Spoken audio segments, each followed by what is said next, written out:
This is the fourth video in a series of 6 where I go over how to draft in every mode and every map in July 2022 of Power League. And in this video, we're going to be going over every map for Bounty. And if you like what you see, be sure to subscribe and like the video, and there will be links down below for both the guide images themselves that you will see in this video, as well as links to every other video in this series, as well as other guides that I make. But without further ado, let's get right into it. So, the first map that we're going to be talking about is Shooting Star, which is your quintessential bounty map that is probably never going to leave the rotation, even though a lot of people really don't like it, but you know, a lot of pros like it, so it's really whatever. But Shooting Star really doesn't change that much. Maybe you get a few additional brawlers every season, but the meta stays pretty consistent over the time it's existed in Power League, of course. So it's pretty much always been that Nanny and Piper are the brawlers you have to ban or you have to pick, depending on whether you are losing the coin flip and you're trying to ban them out, or you're trying to play them immediately. And then apart from that, we've had a couple of fluctuations in the usual like other top contenders for Shooting Star. I think the main one is that in competitive, at least, Belle is probably the most common first pick on this map, apart from, of course, Nanny and Piper. Belle is like just super consistent. She is the best sniper that is not one of the other broken snipers. She's just super consistent. She's a very safe first pick. Max continues to be extremely threatening on this map as a mid laner or even as just a regular laner. She can even counter out those like throwers. She can 1v1 stuff like Piper, Nani, any of the snipers. So Max can really do anything, and especially in the late game when you get your super and you can run into the enemy comp and get those stars at the very end and clutch up. Max is really good for doing that, so Max is definitely something I still see people underrating, but Max is like definitely super insane on this map. Byron, another sniper, continues to be very solid on this map. And actually Bonnie is a very powerful pick on this map, being a over 7,000 HP ranged brawler. I mean, that's kind of ridiculous. Now, she can struggle in like a direct ranged 1v1, but there's a lot of room for error with Bonnie just because of her high amount of HP and how easy it is to hit her shots. You can kind of just run people down with your gadgets sometimes, and it can be just super disgusting. Bonnie is just super strong on this map, and it's definitely something you want to be drafting against. I think especially in this meta, you do not want to be weak to a potential last pick, because some of these last picks that we have in this meta are pretty ridiculous. But one of those stopgaps to those insane last picks can be Jean, who has recently been seeing an uptick in usage in Bounty and in the game in general. Jean just super insane, just doing that long range chip. He can heal your teammates at any time, being a walking Pam turret with magic puffs, and you even have Vengeful Spirits as a pretty bootleg version of Homemade Recipe. But Jean also pairs well with Max. Jean also can clutch up games, can prevent enemies from walking mid. When you have super, you can just sit in mid with your super and prevent enemies from walking in. It can be pretty gross. So Jean is also another one of those brawlers that's on the rise you definitely should be looking out for. Leon continues to be amazing on this map. A brawler like Tick, classic bounty brawler. He's seen a little bit of a hit to his viability because of the surplus of aggressive options and counterplay options and stuff like Brock, but Tick is still very solid, and as far as throwers go, he's probably the least weak to his counter, so he's very solid and consistent pick on this map still. And Bo, of course, ranged brawler, good in choke points, good at any point on the map. He can struggle versus ranged threats, but really Bo has extremely neutral matchups across the board. He's pretty much always going to be useful, so Bo is also just another very solid brawler. And in terms of rewarding picks, this is where we see a little bit more fluctuations in the meta, such as newcomer aggressive options coming into the fray, the likes of Fang and Carl. So hey, for the first time, Carl isn't sitting at the top of power picks in one of these videos, but and that will change later. But Carl is actually very dangerous still on this map. Even though he doesn't have the most range, Carl can be really gross as an aggressive option. And of course, Fang is the range tank. So if the enemy team comp is weak to tanks, Fang is going to be that option for you. And of course we have Brock as your wall breaker. And of course we have other options. B is just another sniper. Sprout is another thrower option. Of course Grom is also another thrower, but I would say Grom is probably the worst thrower on this map, but you can still play him. The likes of Lola is still good as just a solid range option. Crow is your only max counter, and Crow can actually be very annoying on this map, so Crow can be an option that you're looking for in order to counter out more aggressive strategies. And we actually see Otis finally being somewhat viable. I've only played him once on this map, but he can work as a sort of weaker version of Pam, and then we also have Pam being Pam, these two anti-aggro options. You can just super or you can scrap suck them for Otis and Pam respectively, and prevent some aggressive play, especially in 1v1s. Of course, there are other random options, but I'm not going to go much into that. Shooting Star has a pretty consistent hierarchy whenever it comes to the meta. And in terms of synergies, we have the likes of Max Jean, which I already mentioned. Both of them can use their supers in conjunction and pretty much just get free kills. It's pretty disgusting. Byron synergies, like Byron with certain assassins. Byron can just help them get out of the enemy lines without feeding the enemy stars that they just stole from them.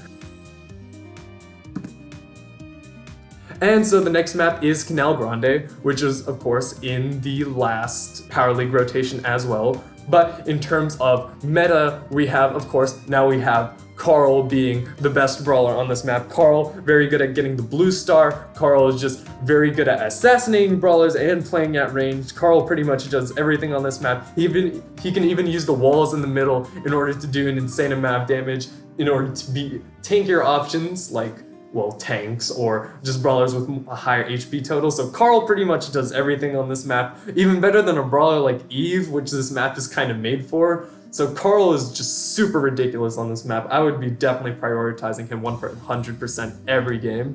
But then we have other interesting options. Of course, a map with a ton of water that's very intrusive is going to be good for Eve. I think Eve is a little bit overrated on this map, in terms of Power League at least, but she's still an extremely common pick that I see prioritized a lot. So there is definitely a reason for that, and Eve just makes your positioning that much more simple on this map, less complicated. But if you want to be playing this map, especially without an Eve, you want to be playing stacked on either all of your brawlers on the left or all of your brawlers on the right, because that's how you prevent just one teammate from getting picked off, and then that leads to a snowball to you losing all of mid control, and that can be horrible. So you pretty much always want to be stacking all of your brawlers on one side on this map and playing, like, instead of playing from top versus bottom, you want to be playing side versus side. And of course, in terms of other meta brawlers and outside of strategy, we have, of course, the two other OP brawlers. We have Bonnie and Janet being pretty insane on this map. And of course, we have, you know, the area control brawlers that are going to be good on Canal Grande and have always been good on Canal Grande. The likes of Squeak, Tick, and Sprout. These like thrower-esque area control brawlers that just prevent people from entering the mid bushes can be really good, especially Tick. Tick can pretty much, and Squeak I guess, but both of them pretty much just prevent enemies from walking into lane with one attack. It's pretty insane. So Tick and Squeak remain pretty much kings of this map, apart from, you know, the OP brawlers. And then of course we have options like Penny, Jean, Bo. These are like ranged brawlers, right? Penny coming into the meta now. She's actually extremely good at beating most other brawlers in a 1v1, especially if you can get a barrel down in their face. So she can both play a good ranged game and she can play a really good close range game, which is very similar to Jean. And of course, Bo with those mines is going to be really good at just placing the mines either in a lane in order to break up all the walls, or at the enemy choke point that it takes for them to get into lane to pretty much just stop them completely from being able to play on that side, similar to the likes of Squeak or Tick. And then we have actually a newcomer coming to this map, and it's been pretty surprising actually to see how much he's been prioritized recently on this map, and it's Surge. So Surge with speed gear, once he gets into the middle bushes, so this is actually the most difficult part with Surge, is actually getting into the middle bushes. But once you get into the middle bushes, it becomes super easy to just ambush people, get your super chains, and you pretty much just carry games on your own at times with Surge, as long as you can get him into the middle bushes. He can just kind of scale out of control. He even has the added benefit of being able to counter tanks and counter Carl, which is just invaluable on this map. So Surge is definitely something you want to be looking out for. And of course we have other options. Max is always solid, and then some other options that have kind of fallen off in recent times, but you can still get away with playing them. So the likes of Ruffs, Leon, or Stu, you can make them work, but maybe I wouldn't recommend them as like your first picks, of course. And then in terms of rewarding picks, of course, I already talked about Squeak and Sprout being insane area control thrower brawlers, which are just good on Canal Grande. And then actually we have tanks coming into the fray majorly on this map. Tanks are really good against the standard meta, like these area control brawlers that aren't really built to deal with these close quarters combat brawlers. So tanks just in general, I listed the likes of Ash, Daryl, Rosa, and Frank being the best. They just walk mid and they're super hard to get out of mid. And of course we have snipers like Byron, Piper, and Bell. They can struggle in the middle interaction, but they're still definitely good. They can still fire from range, and that's still extremely useful on Bounty. And then of course we have some tank counters like Gale and Ems, which can be useful against those tanks, and then Mr. P, who can be just like an Eve that can't cross over the water. And then so we have some common synergies. So of course Byron being a viable option on this map is going to mean that Byron tanks are a viable option here. Byron, especially with Ash, is like a super dangerous combo that I would be looking out for when you're drafting. If they draft a Byron, either you want to take away their tank, have something to beat the tank, or just have a dedicated tank counter in order to prevent them from drafting a Byron Ash or just like a Byron tank strategy. So Byron can be a very dangerous brawler to see in draft, but there are ways of dealing with the strategy, of course, the likes of Gale, Surge, or just another tank. And then Ruff's strategies are actually things we see on this map a lot. Now Ruff's isn't necessarily that safe of a pick. Now he is a power pick because he doesn't have that many dedicated weaknesses, but you usually don't pick him first, and you usually actually see his the brawlers that are supported by Ruffs being picked first. So those brawlers that really like a long game, the likes of Tick, Jean, and Sprout, these like throwers, or these brawlers that just want to get their super and just want to stall the game out. They really like Ruffs' field promotion star power, which just gives you health over the course of the game, really snowball your game over time. So drafting a Ruffs alongside these more meta brawlers that are like a slow game can be a very good strategy on this map.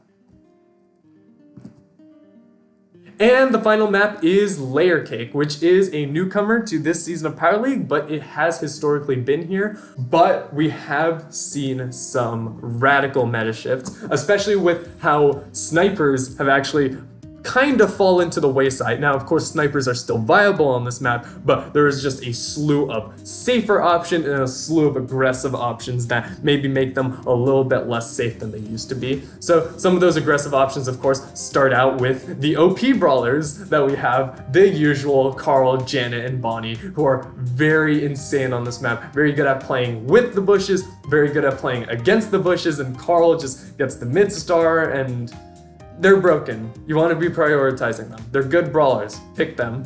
But anyways, in terms of other power picks, of course, we have Jean, newly coming into the meta as like a staple on this map, being able to prevent aggressive play while also charging his super. His pull can be very threatening on this map because of the amount of horizontal walls he can stand behind and pressure, getting those pulls in the late game especially. So Jean is actually something I would highly recommend on this map if you can pick it. And of course, we have other pretty safe and like the usual bounty options on maps that aren't that long range. So the likes of Bo, Penny, and Max are going to be seeing a lot. They can play really well in the middle bushes. They can scout pretty well. And of course we have other options. So Leon's lollipop drop can be especially dangerous on this map with how many bushes there already are. So you can just connect your lollipop drop to so many bushes. You can play really sneaky around, get your super, using the lollipop drop, help out your ranged brawlers. Leon can be very dangerous on this map. And of course we have classic brawler like Tick, of course, seen a little bit of a hit in viability, but still definitely the best thrower. And of course, some other staples of layer cake that came into the meta only a few months ago, the likes of Rico now being able to bounce off the walls. He doesn't lose to tanks. He's a ranged brawler, and with that bouncy castle, you can just outplay anything. So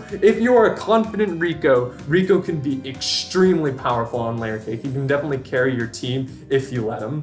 And of course, in terms of rewarding picks, it wouldn't be rewarding picks without Squeak, and Squeak is actually super insane on this map. Now, he is pretty much like not a safe pick at all. I mean, he gets run over by tanks, but against every other type of brawler that is not a tank, Squeak's residue on this map is so ridiculously disgusting. I see a lot of drafts that aren't prepared for a Squeak just fold to a Squeak. Even if it looks like their comp doesn't necessarily lose to Squeak, they just lose to Squeak even still. So Squeak is definitely something, like, especially if you win the coin flip, I would ban out Squeak as a potential last pick. He is so strong on this map.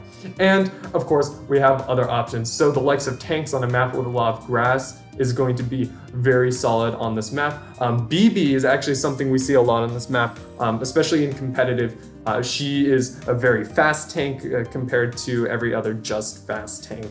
She can regenerate HP, so she can get the mid-star very easily compared to many other tanks, and she's just very good at dealing with squishier options. So if you want to be playing a tank and you want to try out something new, BB is definitely something I would give a shot at the very least. And of course, Fang and Ashe, the other like really good standard tanks, are going to be really good on this map. And of course, Daryl as well. Daryl even being able to counter Carl. So if you somehow let Carl slip through the cracks in draft, you can draft a Daryl and pretty much just nullify that Carl pick. So these tanks can be very valuable options on this map. And of course, falling to the wayside just a little bit, we still have the snipers being more than viable on this map, being able to play in the middle, in the lane, being able to beat those brawlers that just have less range to them. Now you have to be careful of those aggressive options, but snipers can definitely be super threatening on this map still. And then we have some other options. So I would say Surge and Stu are both brawlers people tend to overlook on this map, but both of them can just like prevent aggressive strategies.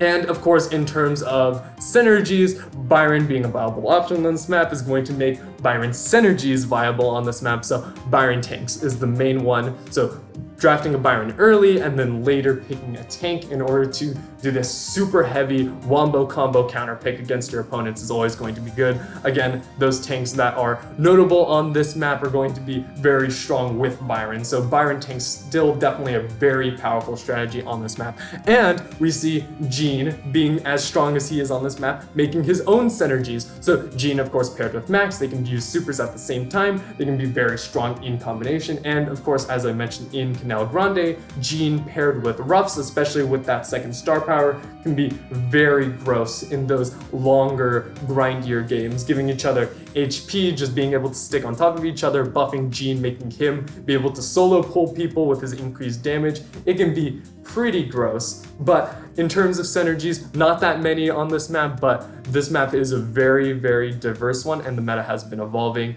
from past seasons of Power League.